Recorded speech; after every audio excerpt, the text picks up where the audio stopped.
ML finally wakes up. She orders 2 Coronas, headbutts a door, and sits down to dinner. I mean, She's a drunk. That's all right. So when you see bruises on people that you think they may be drinking a lot, like you're just out having dinner or they're a coworker, that's when you need to have the conversation. You're actively hurting yourself. Right. They're just ramming into shit. They're like billy goats. That's right.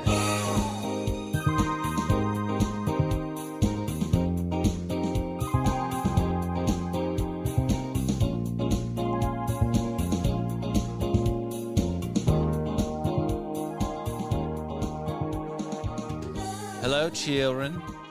It's time for another brand spanking new episode of another Below Deck podcast. I'm Dylan. That's Pat.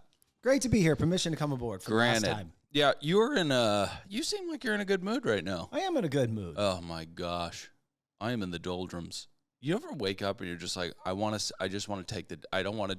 quit the day. Yes. I just want to watch the last half of Severance, which I've been falling asleep to. Read my book, play a little Elden Ring, maybe work out if I feel like it, but definitely not do anything. Well, you're your own boss. Can't you just call it a day? No, we got this recording. I got other recordings to do today. I just can't do it. You know, the thing just hustles and it hustles and it grinds. And I got to say, we're going to be having a kid. I feel sleep deprived. I know not the pain that I'm about to be in. I got to buck it up. Yeah. You know, I will say this. Don't be stressing out about the kid. They are pretty easy the first year. They're just boring. They just, they just sit on the bed next to you. You can watch TV, have I a was mimosa. thinking about developing a pretty responsible cocaine addiction. Oh, there you go. Yeah.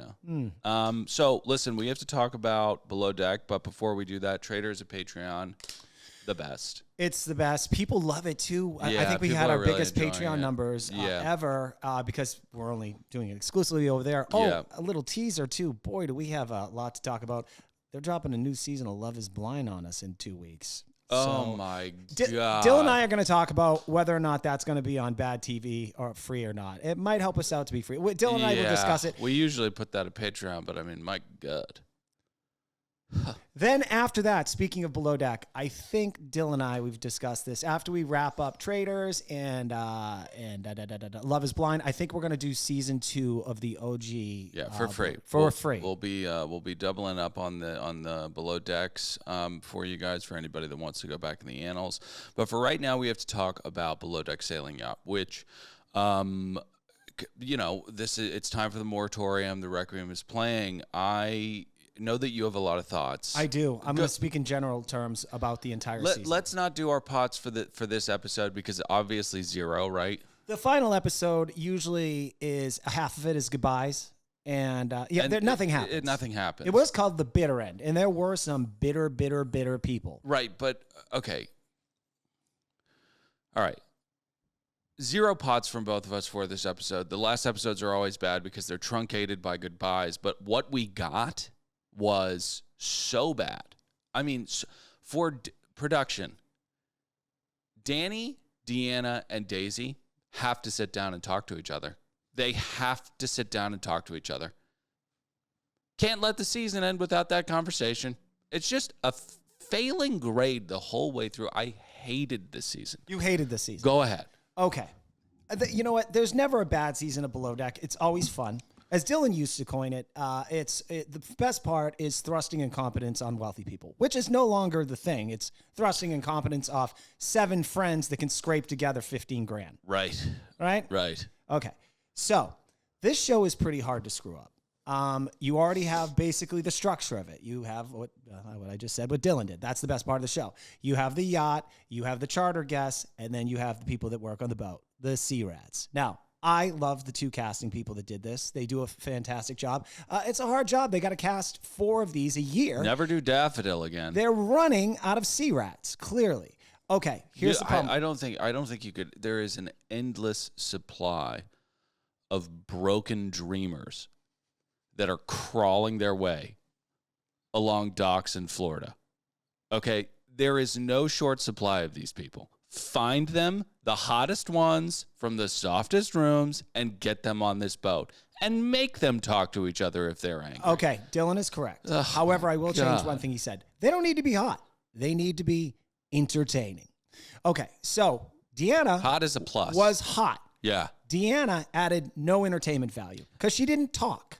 She didn't interact with others. I'd say the same for Davidil. Yes, he was a freaky deek and a weirdo, and that could have been interesting. Yeah. But he was hiding most of the entire season. Wasn't on the show. So then, who are we left with? Gary and Daisy. And Danny and Chase. Chase came in later. And the priest. And the priest. The priest, while he's nice, would have fit in probably had it been a more interesting cast around him. However, he was so boring and Deanna was so useless to this season. And Danny, while annoying, did add entertainment value. It left us with Daisy and Gary. Gary, I'm done shitting on you. You're off the show. Consider this my farewell to you. You're a drunk. You I'm are kidding, the same person that showed up on episode 1, season 2. Yeah. You are no longer interesting. There is no personal growth. There's nothing greater than your one-dimensional personality that you put out there, Sure. which is a drunk, womanizing guy who's good at his job. Take a look at Samwise Gamgee, right? He loves food, drink, and R&R. Mm-hmm. By the end of the 3rd book, he saves Middle-earth. Whoa. Gary King has not gone through any kind of transformation like that. They showed this at the tail end when Captain Glenn had that thoughtful conversation with him. Right. Being a drunk who's just hanging out with your subordinates Right. and trying to have sex with them, that's not the way to, Grow. elevate in this world. Right. And Gary is stuck there, and I think him getting tossed off the show is probably the best thing professional for him. Yeah, we're going to bottom out a little bit more, I think. But, bottoming out is defined as not being able to obtain any benefit from toxic behavior.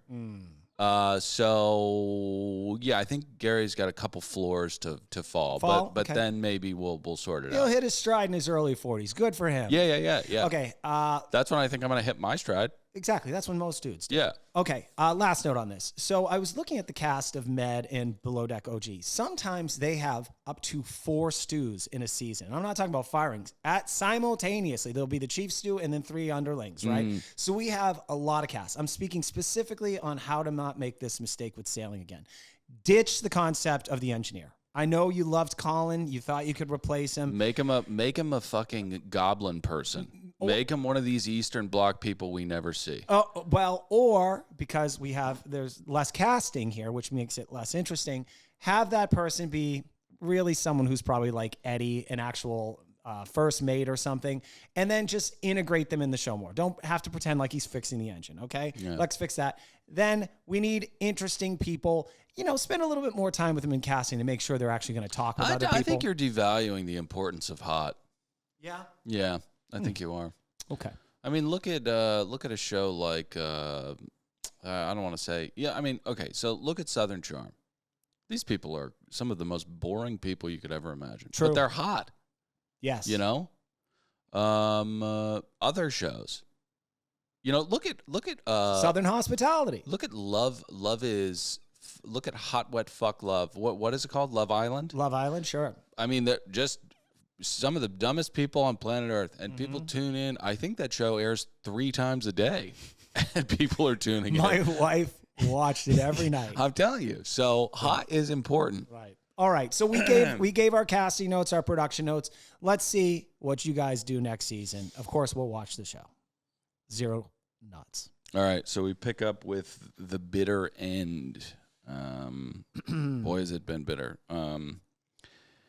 We pick things up with Chase and Danny fighting about their relationship, which is 2 weeks old and is built on booze and coming on each other. And they also share a common thread of being adults that sleep in bunk beds. So I don't care. Well, I'll say the drama between them, what I gleaned from this is they are not on the same page, and they're not even reading the same book. No. He's reading the game.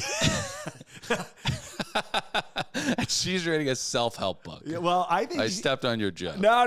I think he's beating off to the bridges of Madison County, and I don't know what. Maybe she doesn't read. What is Bridges of Madison County? Okay, it's a ridiculous story. Clint Eastwood started it in the mid-'90s with Meryl Streep. Was it a book, though? It was a book, yeah. Okay.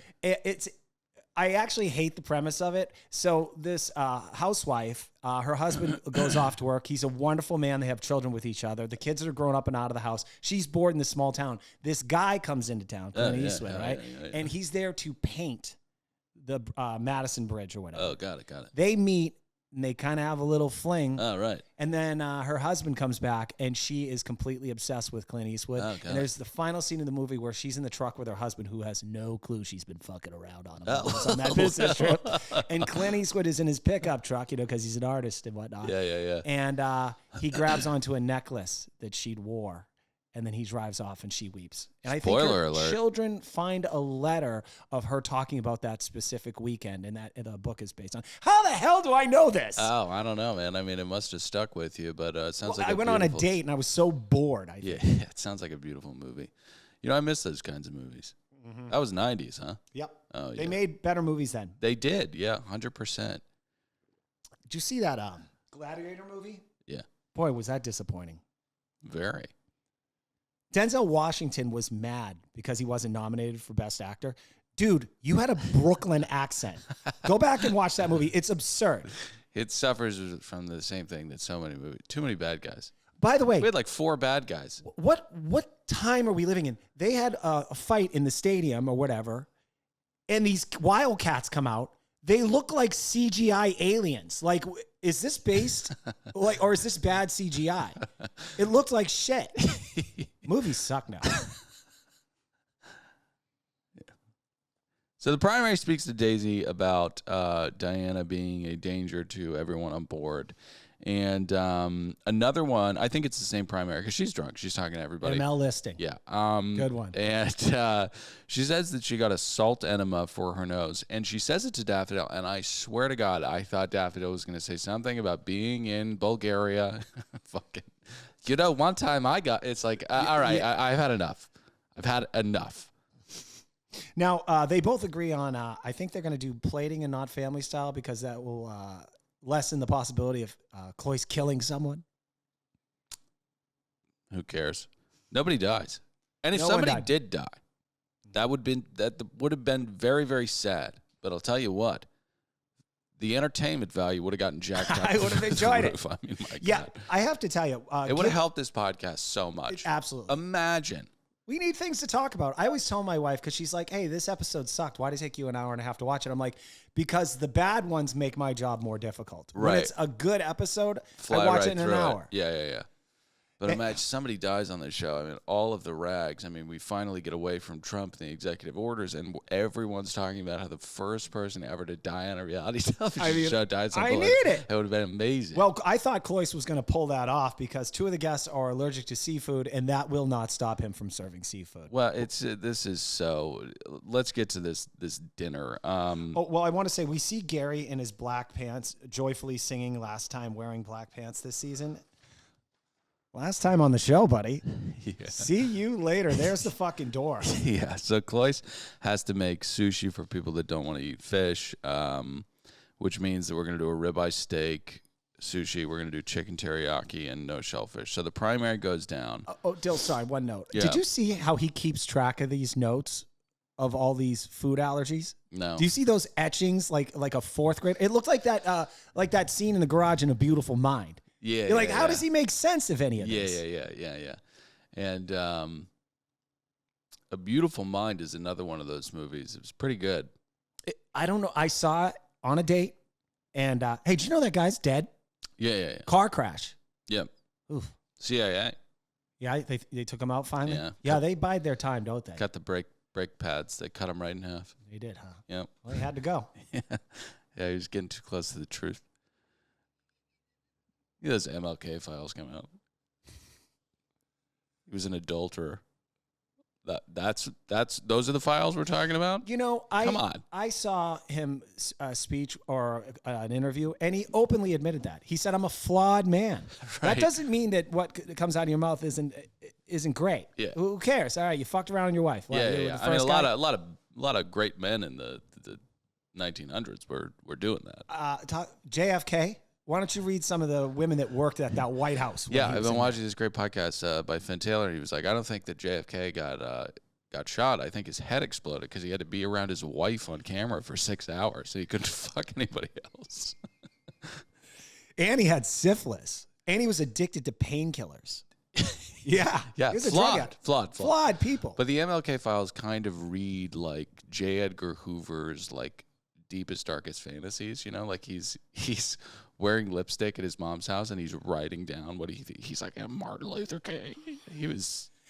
Should I see that one starring Leonardo DiCaprio? No, you shouldn't. It seems like that was a poor casting. Clint Eastwood has had dementia for a long time, but he's still allowed to make movies somehow. That La Mancha thing or whatever the fuck that was. Yeah. Oh my God. Yeah. He had he was gonna have a threesome in that movie. I think. I thought that's where they're going. I had to turn it off after 30 minutes. La so Mancha. My God. Yeah. All right. So the primary goes down. Too drunk. How old is that guy? He's in his 90s. Get in the comments. Let us know if you've seen Juror number 2. Sorry to be so macabre. His younger girlfriend of 30 years just cashed out. Oh, wow. He had a girlfriend that was 30 years younger than him, and she died before him. That's amazing. You know what keeps him alive? Keeps him young? Work. Yes, that's true. Blue Zones. They showed that. Okay. Keith what a bad roll of the dice, huh? What do you mean? Well, there are certain blue zones where people just relax. Right. And they live forever. They just drink red wine and like eat good wheat. Oh, yeah. Or maybe there's this special papaya that it's 90% of their fucking diet. Right. And then the other blue zones are people like working till they die. That's right. And they both do live a long time, but I would rather the red wine one. Yeah. I want a mixture of both. Okay. So the primary goes down. Speaking of red wine, ML's a drunk, right? So the one with the deep voice starts talking shit on the primary, and while she is drunk. What is this, Lois?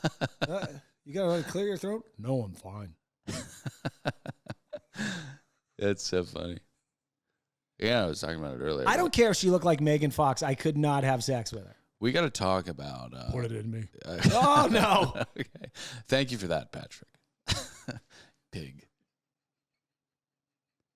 We got to work on voice therapy because, you know, everybody makes fun of RFK's voice.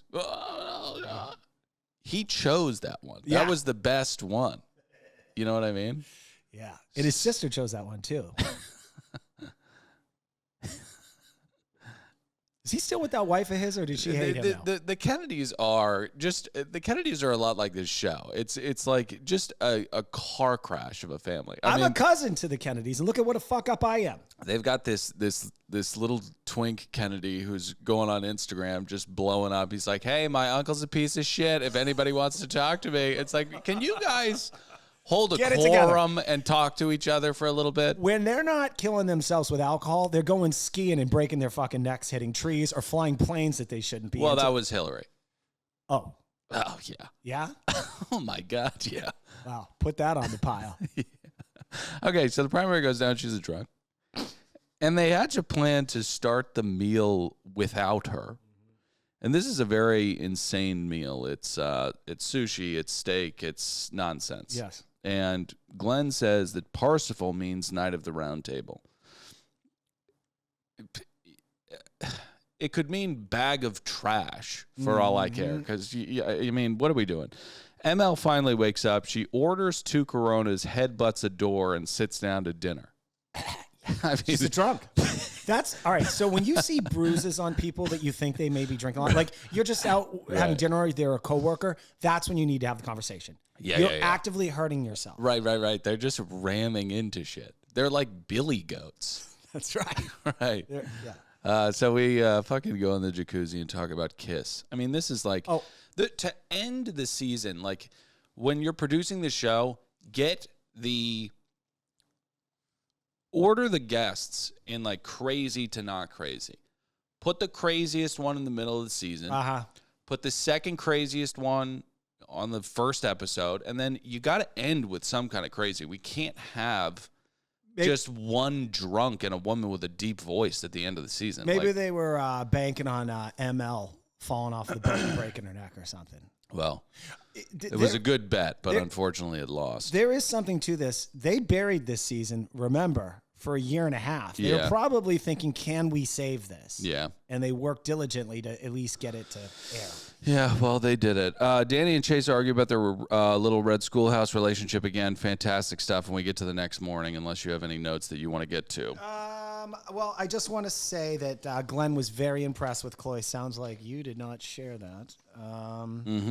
And yeah, I think the next morning. Next morning! Well, before we get to the next morning, let's take a quick break to talk about a wonderful sponsor, Lumi. Consistent, mellow, and super delicious. Lumi gummies are specifically designed to make you feel good, not stoned.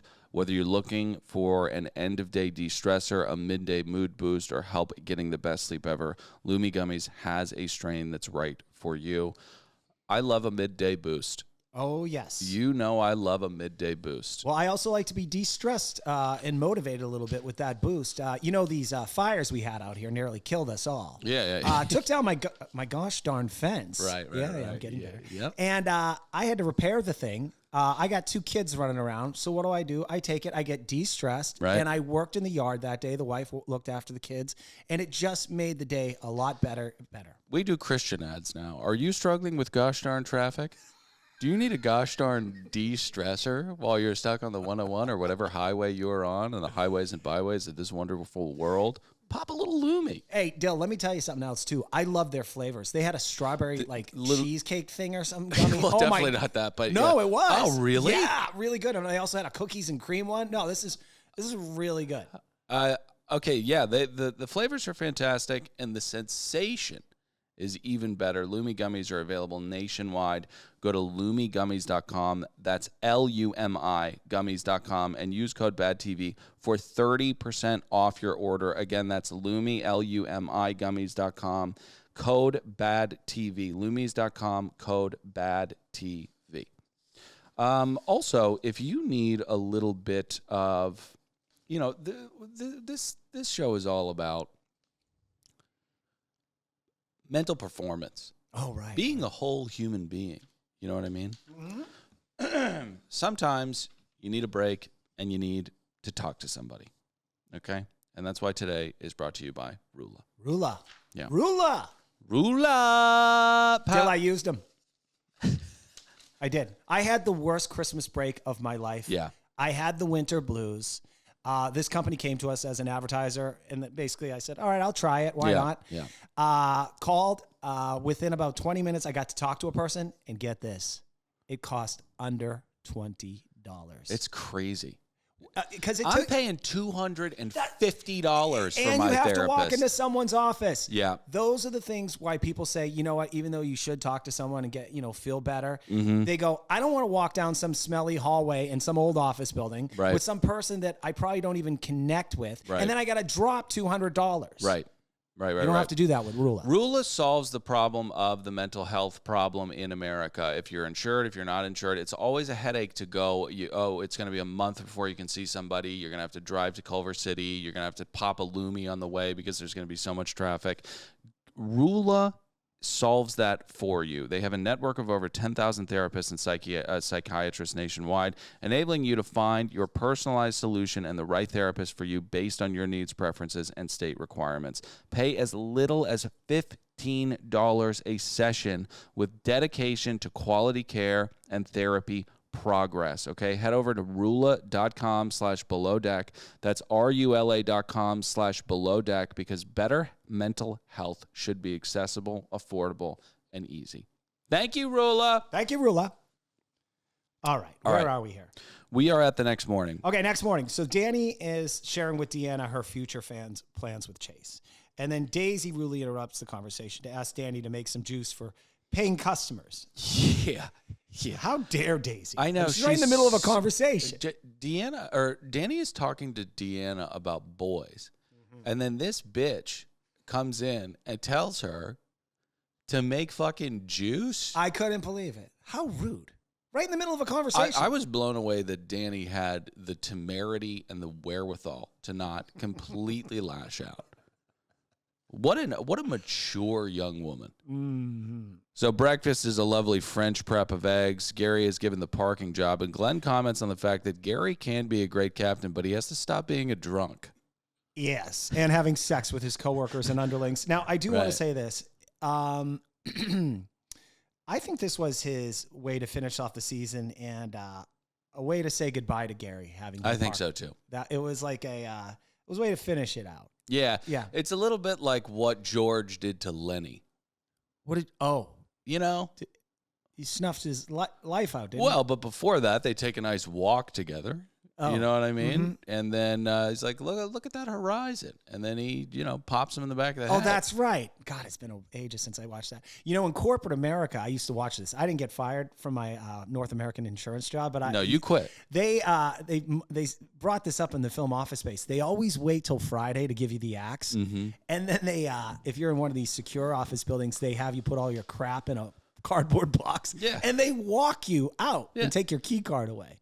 This was so much more nicer. Yeah. It's so much more nicer. He gives him the parking job, and we get to the departure of these guests and the tip meeting. Everyone gets high marks except for Cloyce, who gets high marks coupled with I thought I was going to have to shit can you. The tip is $21,000, and we end the season with, I don't know, a smattering of tip money and fucking and sucking. Well, let's get And there. that's the show. The ladies look beautiful, and then they head out to dinner. Oh, good for you. Daisy sells Keith on her amazing flat in London.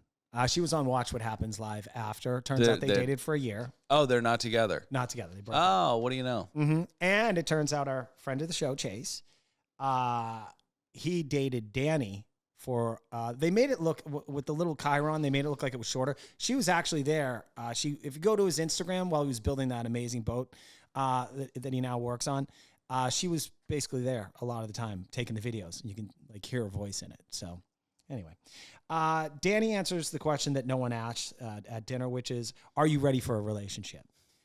Then proceeds to talk about Chase like he's not there, if you remember that scene. Mm-hmm. And then minutes later, Danny and Chase are able to let bygones be bygones and start throwing into each other in the bathroom. When you were talking about Danny and Chase and her filming the videos, I was thinking about bringing up the fact that you can fire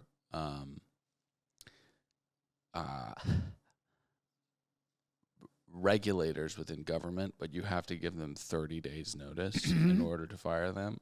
And the point to bringing that up was who gives a shit? You know what I mean?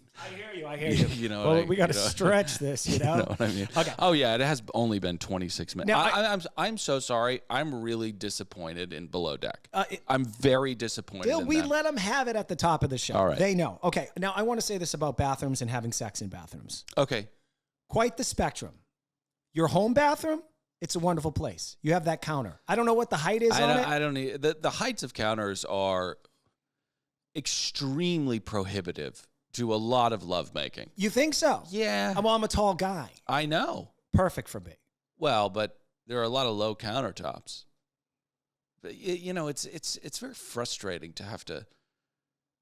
You either have to crouch or you have to tiptoe. I've not found a counter yet that really, really is conducive to it. Well, I apologize for you. Yeah. Worked out for me. Great. Yeah. But public restrooms, on the other hand, Right. no bueno. No. It's disgusting. No. I'll be brief. Girl followed me into a bathroom at a gross bar one time and tried to mix it up with me. I was flattered, but I was so disgusted by the Right. it was a guy's bathroom. Yeah. So, of course, it's pretty raunchy and gross and dingy. Yeah. There were feces in my eye line. Yeah. Just for the women listening, if you walk into a guy's bathroom, there will be, and I'm not joking, unless it's like a nice one. Yeah, like a nice restaurant that's new. Right, that's new. Before a guy got to it and scraped a gang tattoo marking into the toilet seat, which I've seen. It's somebody scratched K-mark into this. Don't know what that means, but I'm glad he left it.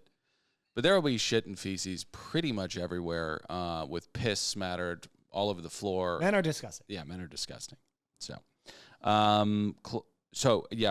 we're at this dinner. Priest and Danny talk about love. Danny and Gary talk about her love for Chase in front of Chase, and that's when they go to the bathroom to bang it out. And we rip shots of Bailey's and talk about being better versions of ourselves.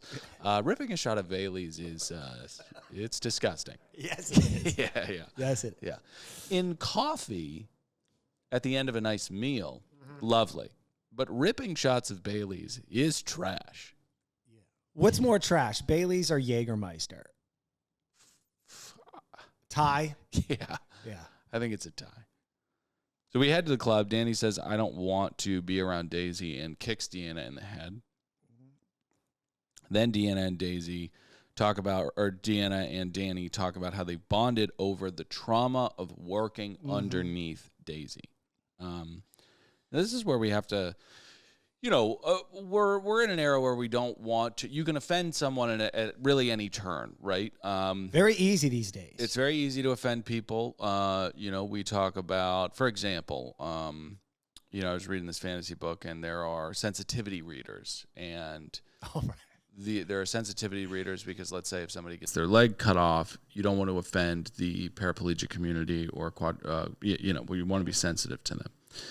When Danny says she experienced trauma working under Daisy, that's one of those things that I've never experienced any real trauma in my life. I've been pretty privileged, and I'm extremely offended. So I can't even imagine people who have experienced trauma. You know what I wish they do, like for that book that you were just talking about there? Yeah, Wind I wish and they do Truth. that for TV. One thing that really bums me out is if I'm eating in front of the television and suddenly there's a scene in the television show or movie where they're doing like open heart surgery. It's like, hey, I could have used a warning. That You watching a lot of Law and Order? Or ER, those hospital shows. Yeah. Oh, my God. All right, so they talk shit in the vans, and Gary overhears. Do your best Ice-T impression. Ice-T? Yeah. I don't think I should. No. Do Ice-T. He found a dead body on the side of the road. It's covered. Man. It's covered in semen. Over there. I talked to Waxy. He says the dead body's over around the corner. 4 stab wounds. Opened her up. I have never watched that show. I feel like I need to. When you get old, you'll have the 8,000 episodes will be there for you to fall asleep. Literally 8,000. Yeah. All right. So. All right. So anyway, there was a part that I think we skipped over, which is they had this conversation with Gary in the van. When they arrive at the club, Gary will use this as a way of showing how much he respects and cares for his Daisy. allegiance to That's Daisy. right. Yes. I have the scene. This is him talking to Daisy, mentioning that he defended her during the staff and how he wants their life to be a fairy tale. Here we go. Okay.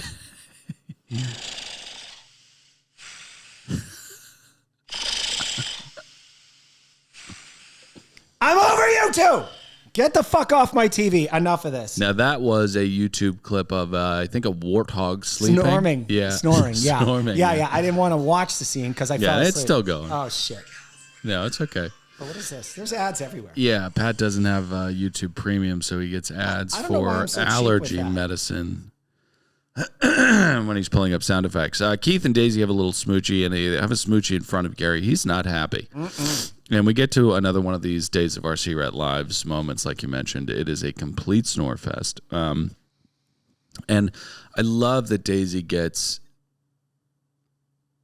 so emotional about this. Why? It honestly, you know how we're surrounded by filthy bums.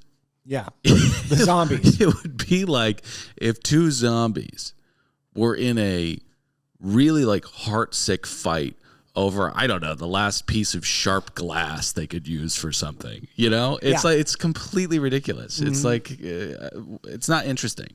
Well, I saw 2 bums fight. This was many years ago on Hollywood Boulevard, and I knew the bums because they stole some stuff. Anyway, they're fighting ready with knives, and I'm like, I don't know who to root for because I kind of want both of you to lose. Right. They call that a bad tie. Yeah. Bad tie. So Gary and Glenn, well, we go, okay, so this is the season, right? I think we go home on the last night, and we have couples that aren't couples. That's right. Keith sleeps in his own bunk after doing a little smooching. Yeah, just the worst. Just the worst way to end a season. And then, but Jason, Danny, they hit that guest cabin again, presumably to, We need a Gary. We need to go back to season 1 Gary, but we just need a new version of him because season 1 Gary was a toxic human being, but made the environment more entertaining and very toxic, right? He was banging the the girl from Florida, throwing her aside, banging the Aussie, right? And I'm not saying that that's all we need in the show, right? We had more. We had Daisy's punitive opinions of that. We had Colin trying to smoke cigarettes and gas people up. It was the salad days of the show. We don't have that. Well, we have the priest kissing Danny and going to bed. Well, Dylan, and even in just like scripted television, there's a point where characters run out of their emotional point of being on the narrative. Right. Gary has reached that point. Yeah. It's a little bit like a movie being 7 hours long. Well, or a television series like True Blood, which started out amazing for the first 2 seasons. They kept adding characters. And at some point, season 7, there's 30 main cast members. And you're like, why are these people still here? Right. Kill some of them. You hate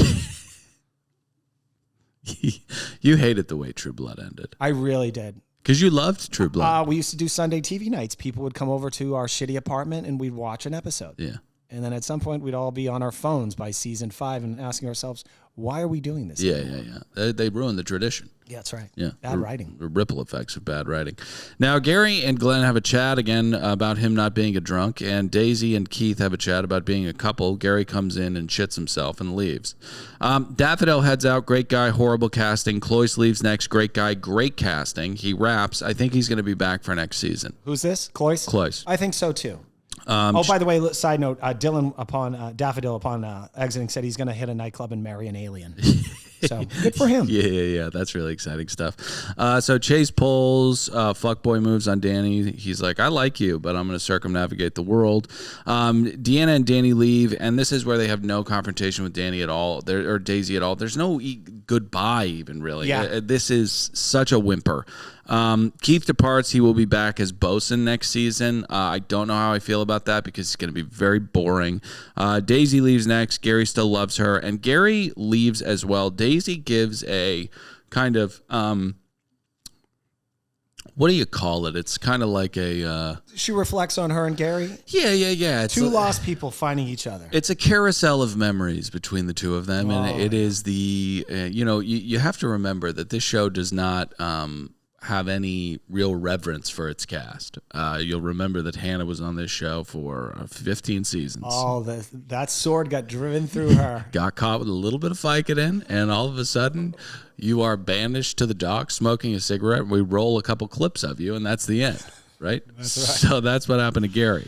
Evidently, Keith and Danny or Daisy are dating and are now broken up.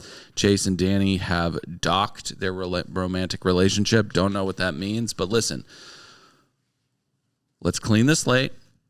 We're going to be back next week with hot-ass Captain Jason. Oh, yes. And a new slate of Sea Rats. I can only hope that Below Deck, Down Under, is better than what this season offered us. But you know me and Patty. We'll be here. We'll be here no matter what. We'll be here with our hands firmly on the stern or the wheel or whatever part makes it go. And gabbing and goofing about it. Get in the comments. Let us know your favorite thing. We love you very much. I'm Dylan saying goodbye. Pat, say goodbye. Later, dudes.